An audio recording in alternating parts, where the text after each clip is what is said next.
Hello everyone, जय हिंद। आज है 28 दिसंबर और हम लोग पढ़ने वाले हैं 28 दिसंबर से बनने वाले करंट अफेयर्स के महत्वपूर्ण क्वेश्चन। तो चलिए शुरू करते हैं। पहला क्वेश्चन है, किस हिंसा मामले की वजह से डोनाल्ड ट्रंप को अमेरिकी राज्य कोलोराडो की सुप्रीम कोर्ट ने राष्ट्रपति पद के लिए अयोग्य ठहराया है? सबसे पहले हमें जान लेते हैं, जो डोनाल्ड ट्रंप हैं ये अमेरिका के राष्ट्रपति रहे हैं पहले, यानी जो बाइडेन से पहले डोनाल्ड ट्रंप अमेरिका के राष्ट्रपति रहे हैं। और इनको किस हिंसा के मामले से अयोग्य ठहराया गया है? तो यूएस कैपिटल हिंसा, उसका नाम क्या है? तो यूएस कैपिटल हिंसा है। जो हिरोशिमा है ये यूएस के द्वारा जापान के हिरोशिमा में 1945 या 42 है, उस समय में बम फेंका गया था, बम फेंके थे और उसके कारण ये चर्चे में रहा था हिरोशिमा। और वहाँ बहुत ही खराब तरीके से स्थिति हो गई थी बम फेंकने के बाद। इजराइल हमास संघर्ष चर्चा में है, चल ही रहा है, और रूस यूक्रेन भी संघर्ष युद्ध अभी भी चल रहा है। इसके बारे में आप लोग अच्छे तरीके से जान रहे हैं। देख लेते हैं कि हिंसा क्या रही। यूएस कैपिटल हिंसा ये 6 जनवरी 2021 को अमेरिकी संसद कैपिटल हिल में पूर्व राष्ट्रपति डोनाल्ड ट्रंप के समर्थक घुस गए थे और वो लोग जमकर उत्पात भी मचाए थे वहाँ। और इस हिंसा के पीछे जो है तो ट्रंप का हाथ बताया गया था। हिंसा में 5 लोग मारे गए थे जबकि 100 से अधिक घायल हुए थे। ट्रंप पर प्रतिनिधि सभा द्वारा अभूतपूर्व विद्रोह को उकसाने का आरोप लगाया गया था, जो उनके महाभियोग का कारण है। अमेरिका में 50 स्टेट्स और हर स्टेट में एक top court, state supreme court है। इसके अलावा देश का एक मुख्य सुप्रीम कोर्ट है। अमेरिकी संसद, इसको यूएस कांग्रेस कैपिटल बिल्डिंग में है, यानी अमेरिकी संसद को कांग्रेस भी बोलते हैं। संसद शब्द को जैसे हम लोग अपने यहाँ संसद कहते हैं तो संसद को वहाँ कांग्रेस बोला जाता है। ट्रंप की अयोग्यता का मतलब है अमेरिकी स्टेट कोलोराडो की सुप्रीम कोर्ट ने पूर्व अमेरिकी राष्ट्रपति डोनाल्ड ट्रंप को चुनाव लड़ने के लिए अयोग्य घोषित कर दिया है। अब ट्रंप का नाम कोलोराडो में होने वाले चुनाव के बैलेट पेपर पर नहीं लिखा जाएगा, यानी रिपब्लिकन पार्टी के नेता ट्रंप को वोट नहीं दे पाएंगे। इसका सीधा असर 2024 में होने वाले राष्ट्रपति के चुनाव में मिलेगा।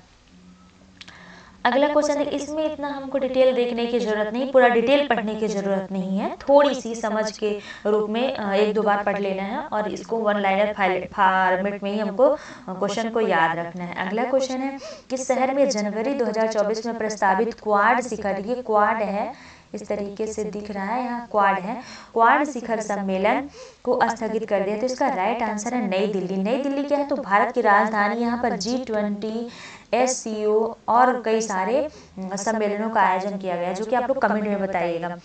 मुंबई, तो मुंबई में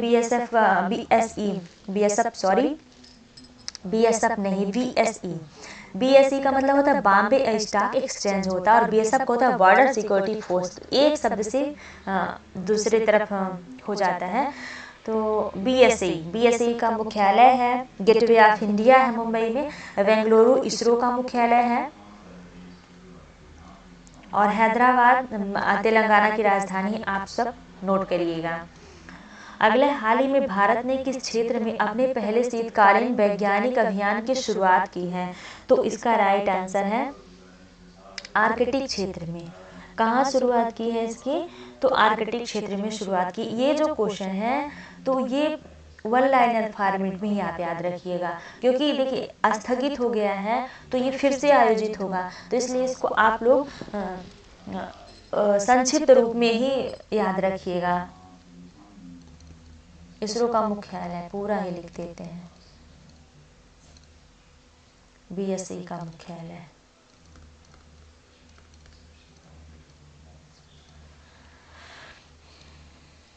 अगला क्वेश्चन देख लेते हैं, मेजर ध्यानचंद खेल रत्न अवार्ड 2023 से किसे सम्मानित किया गया? तो इसका राइट आंसर है A और B दोनों, यानी सात्विक साईराज और चिराग शेट्टी दोनों लोगों को दिया गया। मोहम्मद शमी को अर्जुन अवार्ड 2023 के लिए सम्मानित किया गया। अर्जुन अवार्ड 2023 के लिए चुना गया है। अर्जुन अवार्ड 2023 आप लोग नोट करिएगा। अगला क्वेश्चन देख लेते हैं, संयुक्त राष्ट्र ने वर्ष 2024 को किस रूप में मनाने का निर्णय लिया है? तो इसका right answer international year of the camel days, यानी एक कैमल ऊंट वर्ष घोषित करने के लिए संयुक्त राष्ट्र ने 2024 को चुना है। अगला, हाल ही में किस राज्य सरकार ने डोर स्टेप सेवाओं के लिए मान सरकार तुम्हारे द्वार योजना की शुरुआत की है? तो पंजाब द्वारा शुरुआत हुई है। यदि हम बात करें उत्तर प्रदेश राज्य की किसी योजना की, तो दुग्ध मिशन जो है तो उत्तर प्रदेश में चलाया जा रहा है। और मध्य प्रदेश की लाडली बहना योजना,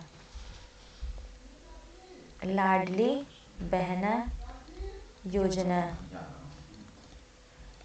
और पंजाब की तो आप लोग देख रहे हैं। और छत्तीसगढ़ की ये गोबर इकट्ठा करने की योजना, इसको क्या बोलते हैं, गोबर मिशन ऐसा चला गया था वहाँ गोबर, और गोबर घोटाला भी हुआ है कांग्रेस के लिए, कांग्रेस राज्य में ऐसा बताया जा रहा है। गोबर गैस मिशन,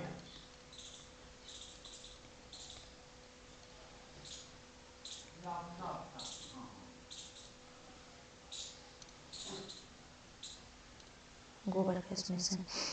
अगले, हाल ही में मिस्र के तीसरी बार राष्ट्रपति कौन चुने गए थे? इसका राइट आंसर अब्देल फतेह अल सीसी, क्रिस्टोफर लक्सन। ये न्यूजीलैंड के राष्ट्रपति अभी चुने गए हैं, न्यूजीलैंड के राष्ट्रपति अभी हाल ही में चुने गए हैं। इमैनुअल मैक्रो, ये फ्रांस के राष्ट्रपति, इनका नाम हमने इसलिए ऐड किया है, फ्रांस के राष्ट्रपति हैं, इनका नाम हमने इसलिए चुना है, वो क्रिस्टोफर लक्सन न्यूजीलैंड के प्रधानमंत्री हैं। आप लोग नोट करिएगा, इसके लिए सॉरी, प्रधानमंत्री होगा, पीएम संक्षिप्त में कहते हैं। तो फ्रांस के राष्ट्रपति इमैनुअल मैक्रो इस बार 26 जनवरी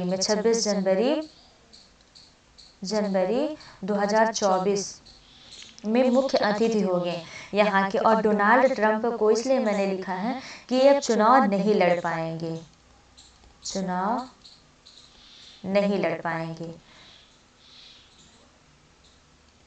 नहीं लड़ेंगे क्योंकि उनको अयोग्य घोषित कर दिया गया। So thanks for watching my videos.